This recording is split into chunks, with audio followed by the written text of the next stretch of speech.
ಒಂದು ಊರಲ್ಲಿ ಒಬ್ಬ ಹುಡುಗಿ, ಆಕೆ ಪುಟ್ಟ ಮಗು ಆಗಿದ್ದಾಗಲೇ ಪೋಲಿಯೋ ರೋಗ ಬಂತು. ಎರಡೂ ಕಾಲು ಸ್ವಾಧೀನ ತಪ್ಪೋಯ್ತು. ತನ್ನ ಜೀವನ ಪರಾವಲಂಬಿ ಅನ್ಸೋಕ್ ಶುರು ಆಯ್ತು ಆಕೆ. ತಂದೆ ತಾಯರಾಕೆ ಏನ್ ಬೇಕು ಅದನ್ನ ಪ್ರೀತಿಯಿಂದ ಒದಗಿಸ್ತಾ ಇದ್ರು. ಆದ್ರೂ ಸ್ವತಂತ್ರ ಓಡಾಡ್ಕೊಂಡಿರ್ಬೇಕು ಅಪೇಕ್ಷೆ ಇತ್ತಲ್ಲ ಪಾಪ, ಅದಕ್ಕೆ ಅದು ಕನಸಾಗಿ ಉಳಿದಿತ್ತು. ಆಕೆ ಸದಾ ತನ್ನ ಗಾಲಿ ಕುರ್ಚಿ ಮೇಲೆ ಕುಳಿತು ಮನೆಯೆಲ್ಲ ಓಡಾಡ್ತಾ ಇದ್ಲು.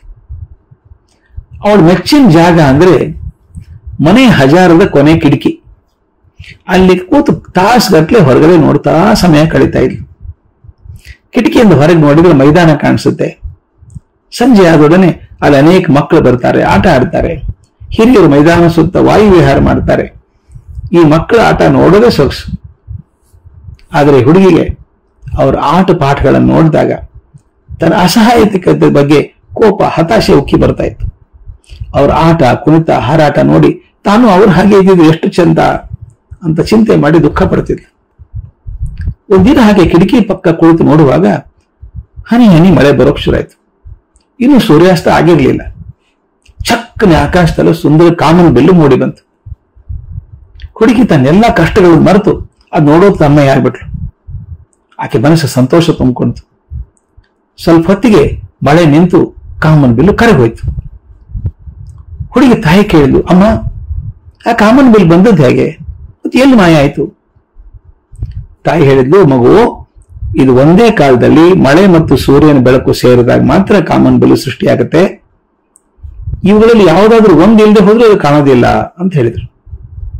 ಮತ್ತೊಂದು ದಿನ ಹೀಗೆ ರಭಸದಿಂದ ಮಳೆ ಬಂದಾಗ ದೊಡ್ಡ ಕಾಮನ್ ಬಿಲ್ ಬಂತು. ಹುಡುಗಿ ತಾಯಿಯನ್ನ ಕರೆದು ಅಂತ ತೋರಿಸಿದ್ಲು. ಅಮ್ಮ ಏನ್ ಮಾಡಿದ್ರು ಗೊತ್ತಾ, ಆ ಹುಡುಗಿನ ಎತ್ಕೊಂಡು ಕಾರೆಲ್ಲ ಕೂಡಿಸ್ಕೊಂಡ್ರು. ಕಾಮನ್ ಬಿಲ್ ಇತ್ತಲ್ಲ ಆ ದಿಕ್ಕಿನ ಹತ್ರ ಓಡಿಸಿದ್ರು. ಊರ್ ಹೊರಗೊಂದು ದೊಡ್ಡ ಮೈದಾನ ಮಗಳನ್ನು ಕೆಳಗೆ ಇಳಿಸಿದ್ರು. ಇದುವರೆಗೂ ಹುಡುಗಿ ಅಂತ ಭವ್ಯವಾದಂಥ ವಿಶಾಲವಾದಂಥ ಕಾಮನ್ ಬಿಲ್ಲನ್ನ ಹೀಗೆ ಬಯಲಲ್ಲಿ ನಿಂತು ಎಂದೂ ನೋಡಿರ್ಲಿಲ್ಲ. ಆಕೆ ಸಂತೋಷಕ್ಕೆ ಪಾರಾನೇ ಇರಲಿಲ್ಲ. ಆಕಾಶ ಕಡೆ ಮುಖ ಮಾಡಿ ಜೋರಾಗಿ ಕೂಗಿದ್ಲು, ಅದ್ಭುತವಾದ ಕಾಮನ ಬಿಲ್ಲೆ, ನೀನ್ ಹೇಗೆ ಅಷ್ಟು ಸುಂದರವಾಗಿ ಹೊಳಿತೀಯಪ್ಪ, ಕಾಮನ ಬಿಲ್ಲೆ ಹೇಗೆ ಹೊಳಿತೀಯ ಸುಂದರವಾಗಿ ಅಂತ ಕೇಳಿದ್ರು. ಆಗ ಆಕೆ ಧ್ವನಿ ಕೇಳಿಸ್ತಂತೆ. ಕಾಮನ್ ಬಿಲ್ಲು ಉತ್ತರ ಕೊಡ್ತಂತೆ, ಮಗು, ನಾನು ಇರೋದೇ ಕೆಲವು ಕ್ಷಣಗಳ ಕಾಲ. ಸೂರ್ಯನ ಬಿಸಿಲು ಮತ್ತು ಮಳೆ ಹನಿಗಳ ಮಿಲನದ ಫಲ ನಾನು ಕೆಲವೇ ಕ್ಷಣ ಮಾತ್ರ ಬದುಕಿರ್ತೇನೆ ಅಂತ ನನಗೆ ಅರಿವಿದೆ. ಆದ್ರಿಂದ ನಾನೇನ್ ಮಾಡ್ತೇನೆ ಗೊತ್ತಾ, ಇರೋದು ಸ್ವಲ್ಪ ಕಾಲ ಅಂತ ಚಿಂತೆ ಮಾಡದೆ ಇರುವಷ್ಟು ಕಾಲ ಹೇಗೆ ನಾನು ಎಷ್ಟು ಜನರಿಗೆ ಸಂತೋಷ ಕೊಡ್ತೇನೆ, ಸಂತೃಪ್ತಿ ಕೊಡ್ತೇನೆ ಅಂತ ಚಿಂತನೆ ಮಾಡಿ ಪ್ರಯತ್ನಿಸ್ತೇನೆ. ಮತ್ತೊಬ್ಬರ ಸಂತೋಷಕ್ಕೆ ನಾನು ಪ್ರಯತ್ನ ಮಾಡಿದಾಗ ನನಗೆ ಅರಿವಿಲ್ಲದಂತೆ ನನ್ನಲ್ಲಿ ಕಾಂತಿ ಹೊಳಪು ಬರ್ತದೆ ಅಂತ ಹೇಳ್ತು. ಮರುಕ್ಷಣದಲ್ಲಿ ಮಾಯ ಆಯಿತು. ಎಷ್ಟು ಚಂದದ ಮಾತಲ್ಲ.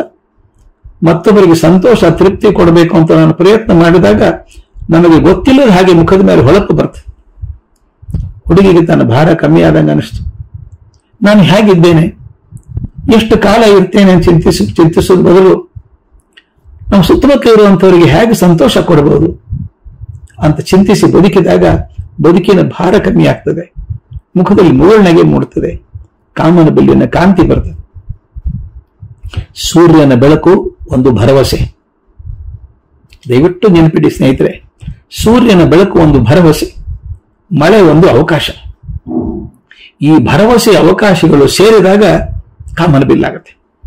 ಅದಕ್ಕೆ ಭರವಸೆಯನ್ನು ಕಳೆದುಕೊಳ್ಳದೆ ಬದುಕಿದಾಗ ಅಕಸ್ಮಾತ್ತಾಗಿ ಬಂದಂತ ಅವಕಾಶ ಭರವಸೆಯನ್ನ ಸೇರಿ ನಮ್ಮ ಜೀವನವನ್ನ ಕಾಮನ ಬಿಲ್ಲಿನ ಹಾಗೆ ಸುಂದರವಾಗಿಸ್ತದೆ. ಆದ್ದರಿಂದ ನಾಳಿನ ಭರವಸೆ ಮತ್ತು ದೊರೆಯುವ ಅವಕಾಶಗಳಲ್ಲಿ ಎಂದಿಗೂ ನಂಬಿಕೆ ಕಳ್ಕೊಳ್ಬಾರ್ದು. ಎಲ್ಲಿವರೆಗೂ ಆ ನಂಬಿಕೆ ಜಾಗೃತವಾಗಿರುತ್ತೋ ನಮ್ಮ ಬದುಕು ಕಾಂತಿಮಯವಾಗಿರುತ್ತೆ ಬದುಕು.